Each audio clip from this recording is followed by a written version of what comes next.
Olá, tudo bem? Seja muito bem-vindo à nossa quarta aula. Nessa aula trataremos sobre os livros históricos.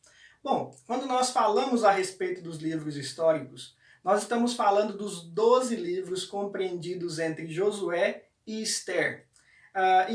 Esses livros são importantes e interessantes porque enquanto o Pentateuco trata da história da redenção do povo, ou da história redentora do mundo, desde a criação até a morte de Moisés, enquanto o Pentateuco dá ênfase à aliança e à legislação que Israel como povo deveria obedecer, os livros históricos vêm mostrar ou dramatizar o movimento histórico da nação habitando na Palestina.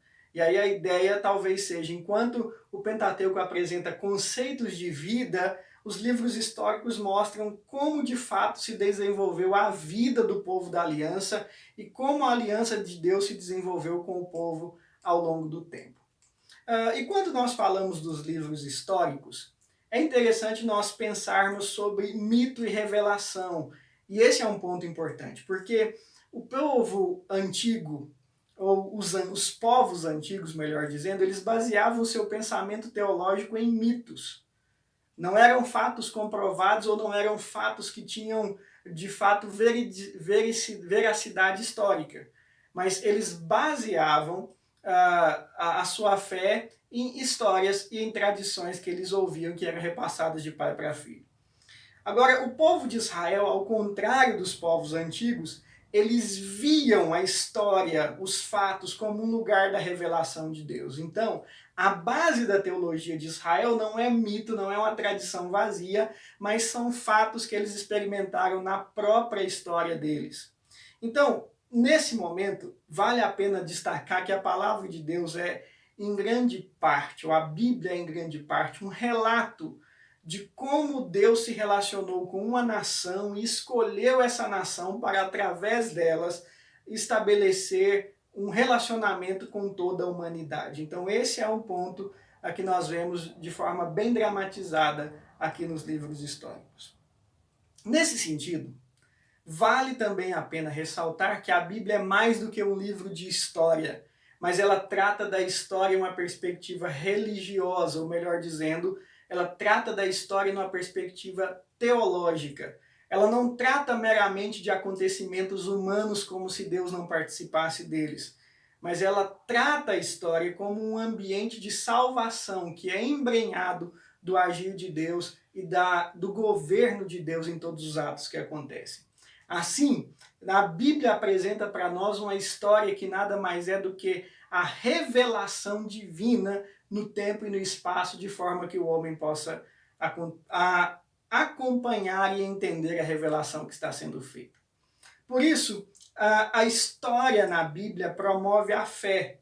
Nós estudamos o testemunho de Deus na vida das pessoas e em eventos históricos, e a partir desses eventos a nossa fé é fortalecida, e a partir desses eventos nos é revelado o amor e a graça de Deus ao longo da história. Por isso, a fé pressupõe historicidade, ou seja, nós baseamos a nossa fé em algo que aconteceu no tempo e no espaço, e como escritura, e através das escrituras pode ser comprovado. Ou seja, porque os fatos que estão na Bíblia são considerados reais, a nossa teologia, a nossa fé também é considerada real.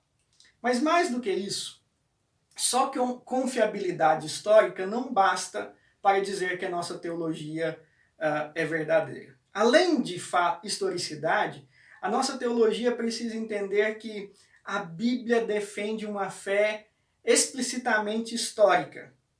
Ou seja, historicidade é fundamental como parte da nossa fé. E no Antigo Testamento, a fé não é definida em termos abstratos, mas no Antigo Testamento a fé é definida em termos de acontecimentos passados, ou seja, eu posso crer baseado em algo que foi experimentado na história. Por exemplo, por que se pode crer em Deus? Ou por que se deve aceitar o fato de que Deus é o único Senhor?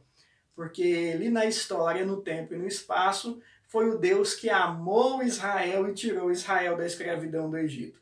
Então, Perceba como a historicidade é muito importante, mas essa historicidade ela precisa ser refletida e ela tem uma implicação prática no sentido de que uma vez que eu conheci no tempo e no espaço a revelação divina, agora a partir dessa revelação divina, eu creio, eu me entrego e eu me submeto ao governo de Deus e à vontade de Deus que Ele tem para mim. Então, nesse processo todo, fica muito claro que na Bíblia, história e teologia estão intimamente ligados. E é por isso que esses 12 livros de Josué e Esther têm uma importância imensa dentro do caráter da nossa fé.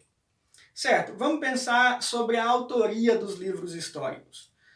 Todos são anônimos, ou seja, não há evidências em outras partes da Bíblia a respeito de quem de fato escreveu esses livros. Então, quando você vê o livro de Josué, de Ruth, esses livros receberam esses nomes não porque necessariamente foram eles quem escreveram, mas sim porque o personagem principal é Josué, o personagem principal é Ruth. Então, esse é o ponto. Os títulos referem-se muito mais aos acontecimentos, a personagens centrais, do que a autores propriamente ditos. Como que os livros históricos se relacionam com a Torá, com o Pentateuco? Você observa que Josué ele tem uma ligação íntima com o Pentateuco porque ele é a continuação. Nós terminamos Deuteronômio com Moisés morrendo e o povo à beira da conquista da terra de Canaã, e Josué já inicia com a apresentação de Josué como líder substituto de Moisés. Então, nesse processo, nós vemos que os livros históricos apresentam o cumprimento das promessas que foram feitas aos patriarcas.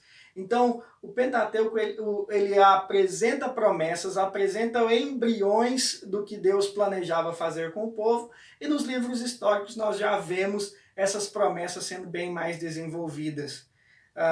E assim, a grande questão que fica para muitos é, nós temos o Pentateuco, ele é isolado ou ele é junto, ou ele é sequencial, ou ele tem uma sequência nos livros históricos? Não resta dúvidas de que o Pentateuco não é isolado, mas a partir dele há uma sequência de fatos e o Pentateuco é visto de forma cumprida e de forma desenvolvida ao longo dos livros históricos.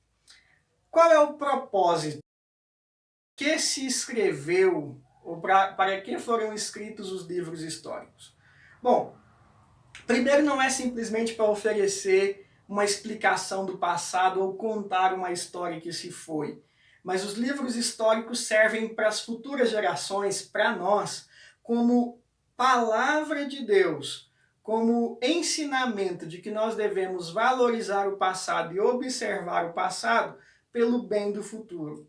Nesse sentido, os livros históricos servem muito bem à geração do exílio, que deveria olhar para a sua história e, enquanto estavam exilados na Babilônia, arrependerem-se e voltarem-se para Deus, que havia feito e mantido muitas promessas ao longo da história deles. E nesse sentido, os livros históricos oferecem para nós esperança no fato de que Deus segue cumprindo as suas promessas e Deus segue sendo fiel a tudo aquilo que ele prometeu para Israel. Então, nesse ponto nós chegamos a entender o que é o movimento histórico. O movimento histórico é um movimento que registra a história de Israel, desde a ocupação da Palestina, sob a liderança de Josué, e vai chegar até a apostasia do povo quando eles são levados para o exílio. Então, de Josué a Esther, nós temos aproximadamente um tempo de 1000 anos sendo cobertos na história, do ano 1445 a.C. até o ano 445 a.C. E aí observe que questão interessante. Quando nós observamos Deuteronômio, capítulo 28 a 30, e vemos lá sendo tratado a respeito das bênçãos e maldições, essas bênçãos e maldições são vistas de forma muito clara nos livros históricos. Porque quando o povo é obediente e fiel a Deus, eles experimentam as bênçãos da aliança. mas quando o povo desobedece a Deus, eles experimentam as maldições do acordo que foi feito com Deus.